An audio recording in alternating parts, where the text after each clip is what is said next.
Iya.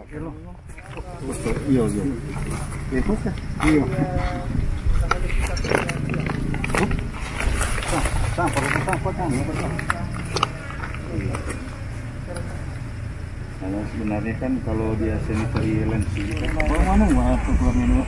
Ini tema baru manual. Langsung tarik dulu.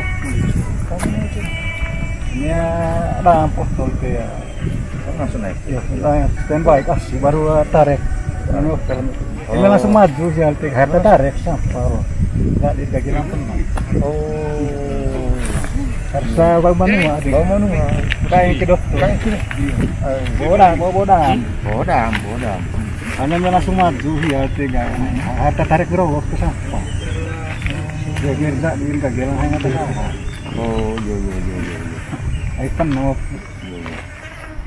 Mata no lihat karena ambil waktu kayak kayaknya kan putaran mesti kayak itu nggak usah kira. Ya dari baik kami gak tarik. Iya. Nah, tanggung kita kan pulang turun dan terus aku nggak sini.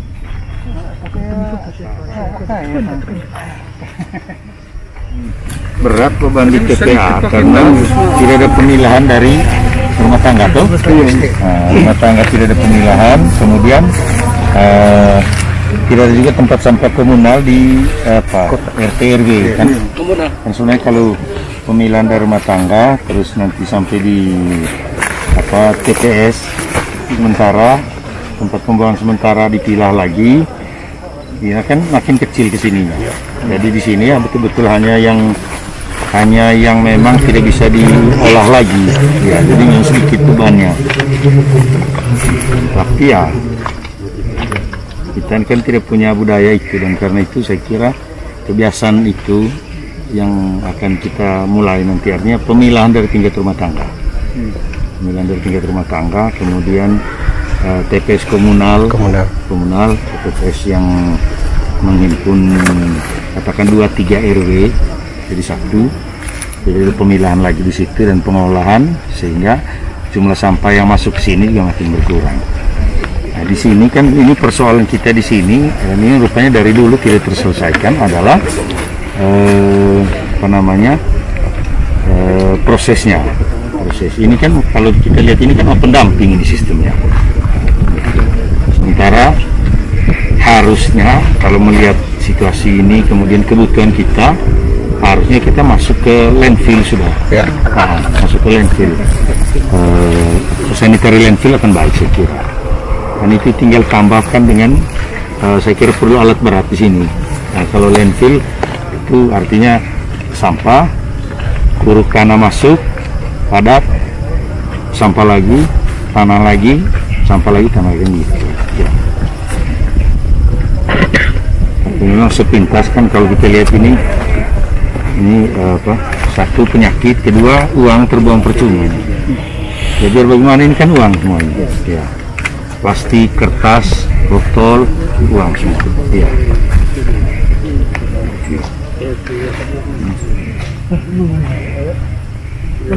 Apalagi dengan kondisi begini tadi saya tanya, semua masih manual semua. Akhirnya sampah kalau harus diurut ke sana, kalau dibuang ke sana itu manual. Hari ini masih manual. Yang ini bisa menghasilkan uang kira-kira? Iya banyak. Iya. Saya kira itu semua uang menurut saya. Karena plastik sampah, plastik kertas, masih ada besi juga.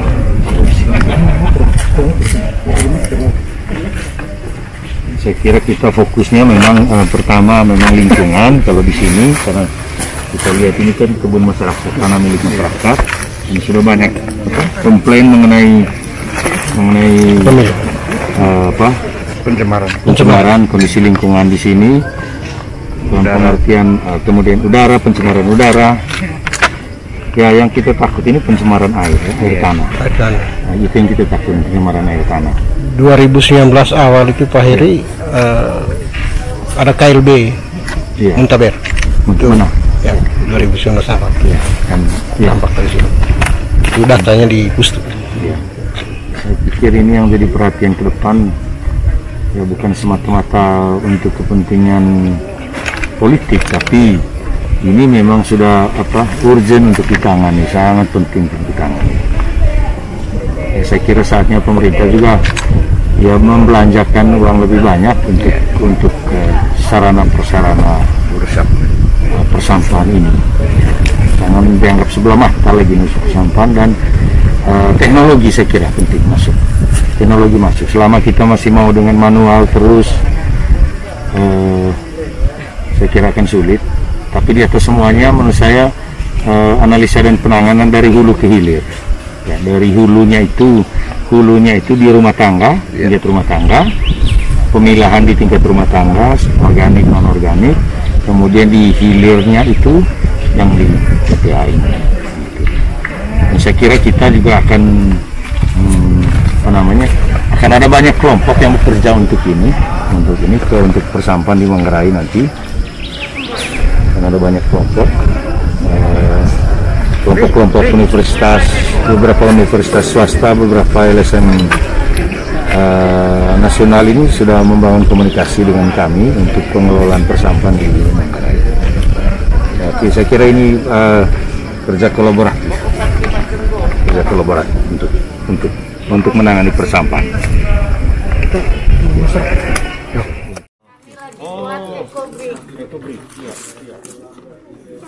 Apa itu ekobrik? Iya, sebagian besar juga ke sampah plastik. Iya.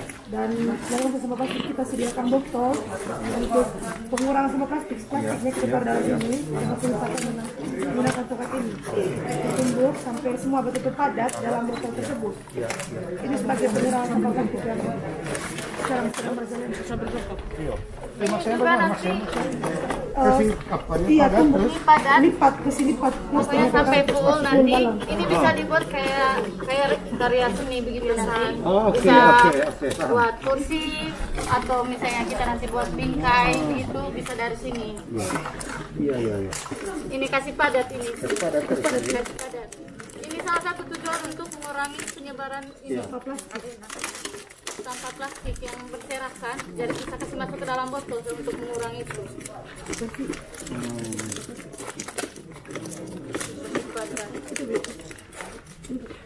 Sumbarkan plastik di dalam lipat, terus kita kasih padat.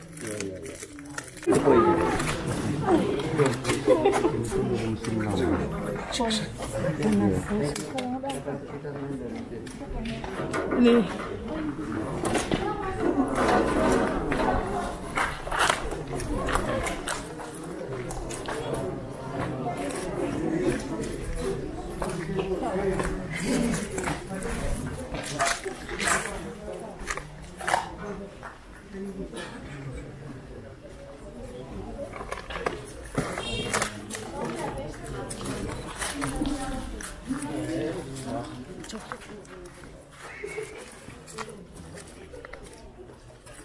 Tahun 2010 terakhir musim.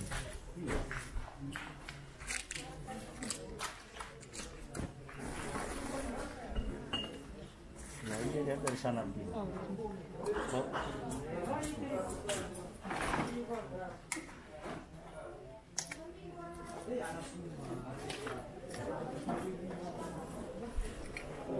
Terima kasih. Nah, kita datang ke sini juga. Kenapa bawa anak muda di sini? Karena anak muda itu punya potensi yang sangat bagus, apalagi untuk mengelola sampah. Nah, kita sebagai anak muda melihat ini bukan sebagai masalah, tapi sebagai peluang untuk peningkatan ekonomi anak muda di sini. Terus bagaimana dia menjadi hal yang bermanfaat untuk masyarakat. Nah, salah satu solusi yang kami tawarkan, kakak, itu adalah kami kepengen bangun bank sampah di sini. Kenapa? Karena itu bisa untuk kami punya pekerjaan juga. Kami bisa minimalisir sampah di kota, di sekitarnya kami, menjadi hal yang bermanfaat untuk kami. Jadi tidak terbuang percuma. Dan juga sampahnya itu juga masih bisa diolah lagi untuk menghasilkan sesuatu, gitu. Mungkin itu dulu. Terima kasih. Selamat siang Pak Heri. Siap. Kebetulan kami semua yang ada di Jakarta ini rata-rata hadir semua pada hari ini. Dan memang sangat-sangat meresahkan. Penyakit yang membawa membuat kami sampai tidak bagaimana ya selanjutnya hidup kami. Kedatang lalu kami pernah pergi demo, mungkin Pak Heri tahu juga. Masuk dia berharap langsung dengan Pak sini. Tapi apa dia katakan itu? Bukannya dia bicara berkeluarga, melainkan bicara tentang undang-undang. Hanya masyarakat yang tidak tahu undang-undang, seperti apa undang-undang itu? Yang kerja lagi dia adalah sampah-sampah yang ada di sini.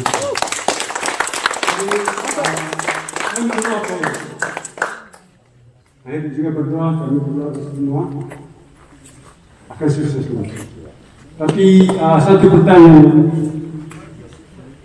kalau menurut saya lebih baik Pak Heri, kira-kira apa yang Pak Heri buat untuk masyarakat sekarang? Terima kasih.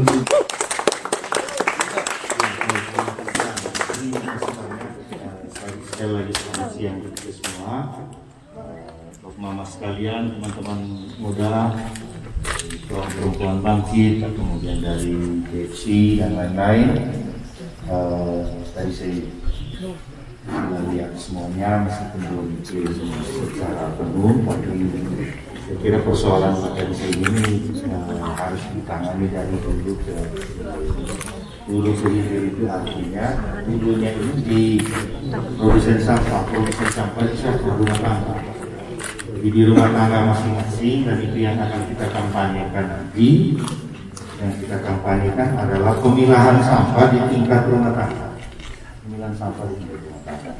Ketika terjadi pemilahan sampah di tingkat rumah tangga di masing-masing rumah, maka ada sampah yang bisa digunakan atau didaur ulang, ada yang sampah yang bisa digunakan kembali, misalnya kertas, plastik. Jadi itu masih bisa dipakai kembali atau digunakan untuk hal lain. Jadi kemudian karena sudah berkurang dari sumber awal, tentu beban ke berikutnya juga akan berkurang. Karena itu kita juga akan mulai dengan di luar rumah tangga, kita akan mulai dengan tempat penampungan sementara. Tempat penampungan sementara itu untuk tingkat 3 atau 4 RW jadi 1 TPS.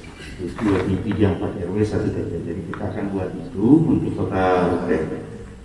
Jadi kemudian di TPS ini kemudian akan dipilah lagi dari mana yang masih bisa dipakai lagi, sehingga hasil akhirnya adalah sampah yang dibawa ke TPA akan menjadi sangat sedikit, sehingga beban kita di TPA menjadi sangat sedikit.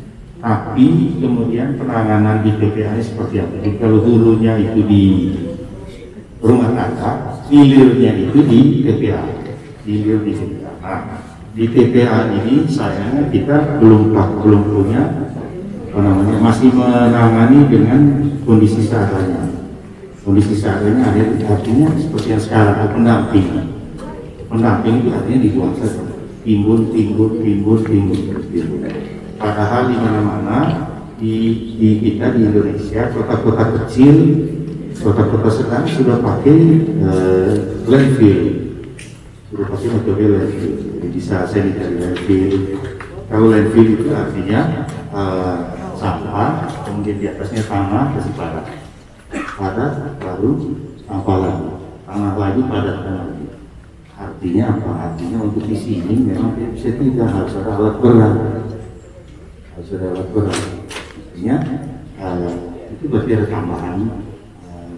Memang tambahan biaya, tapi tambahan biaya untuk alat berat itu saya kira masih bisa ditanggung oleh pemerintah untuk menghasilkan TPA yang baik, yang sehat ya, yang sehat. Kalau dengan landfill saya kira akan lebih sehat. Kemudian yang berikut untuk di TPA saya kira yang paling penting adalah membuka peluang untuk masyarakat di sekitar TPA. Yang paling penting itu sehatnya di sini. Kalau sehatnya sudah dapat, baru kita ngomong soal lapangan kerja, manfaatnya di dalam. Manfaatnya di dalam seperti apa. Kemudian yang ketiga, tidak bisa tidak memang ada perlakuan khusus untuk masyarakat di sekitar TPA. Perlakuan khusus itu apa? Pemeriksaan kesehatan, pengobatan. Saya kira itu akan kita akan jalankan karena memang ini juga untuk masyarakat sekitar TPA khusus. Dan saya kira masyarakat Kota Ruteng dan masyarakat Manggarai itu berarti kalau ada perlakuan khusus itu untuk masyarakat sekitar sini. Kenapa? Karena semua orang Ruteng itu buang sampah di sini. Jadi